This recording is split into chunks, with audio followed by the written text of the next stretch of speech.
السلام عليكم. حنا اباء وامهات مدرسه الفطره، كنا في هذه المدرسه وليداتنا كيجيو كيقراو عاديين، حنا كنا مطمئنين على المدرسه، عاجبنا السير ديالها. شحال هما كيقراو في هذه المدرسه؟ انا ولدي عنده تقريبا 4 سنين في المدرسه، والصغير في الماتيرنيل باقي في الحضانه. اذا حنا كنا مطمئنين هذه المدرسه، كنقريو وليداتنا متبعين معاهم بالحذافير، الامور كلها مضبوطه. بالنسبه لنا حنا كاباء حتى فوجئنا نهار الاثنين بان المدرسه غادي تشد في 48 ساعه، الامر اللي ما دخلناش البال. علاش؟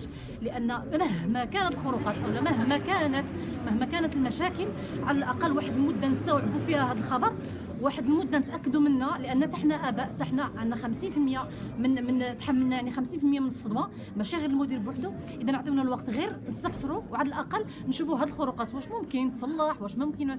قالوا هما بانهم هضروا مرارا مع المدير وما كيستجبش، ولكن المدير كيقول انا ما تلاقيش. المهم على الاقل خلونا حنا اباء نتنفسوا ونشوفوا شنو يعني الصحه هذه المشاكل هذه. ثم كنطالبوا اول مطلب بالنسبه لنا حنا كاباء، حنا ما عندنا حتى علاقه بالاداره، حنا ما كنعرفوش المدير، كنعرفوا كانسان تربوي بيداغوجي شنو المنهج ديالو، ما كنعرفوش كشكل شخصي، ما كندافعوش عليه وعلى المدرسه. حنا كاباء امهات كنطالبوا على الاقل هذه المده 48 ساعه راها ما كافيه لحتى شي حاجه، يعطيونا من هنا لاخر العام، خصوصا ان العطله الصيفيه الله فاتت بشهرين. علاش ما كانش هذا القرار في هذه العطله الصيفيه؟ علاش شهرين بداو التلاميذ يقراو عاد جا القرار؟ علاش ما جاش هذا الشيء في الصيفيه؟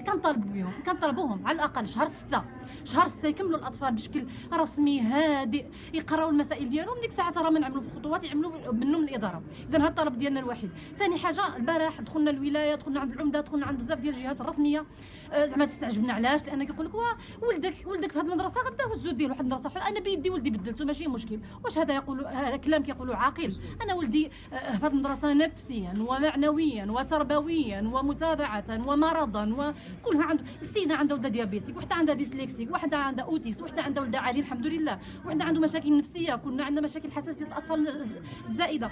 اذا هادشي ماشي غير هزوا حط، هادو ماشي ربوات، هادو ماشي لعب غنهزوهم نحطهم في جهه اخرى. اذا هذا هو الطلب ديالنا. الله يجازيكم بخير، الله يجازيكم بخير. انتم عندكم وليداتكم، خليوا لنا واحد المهله من هنا لاخر العام. هذا هو الطلب الاساسي وتقريبا الوحيد اللي كنطالبوا به حنا كاباء وامهات. كتبقى الاداره تطالب بالمطالب ديالها، هذه من حقكم ومن حق الجهات الرسميه التابعه للخروقات اللي كاين واللي رصدوها. السلام عليكم ورحمه الله.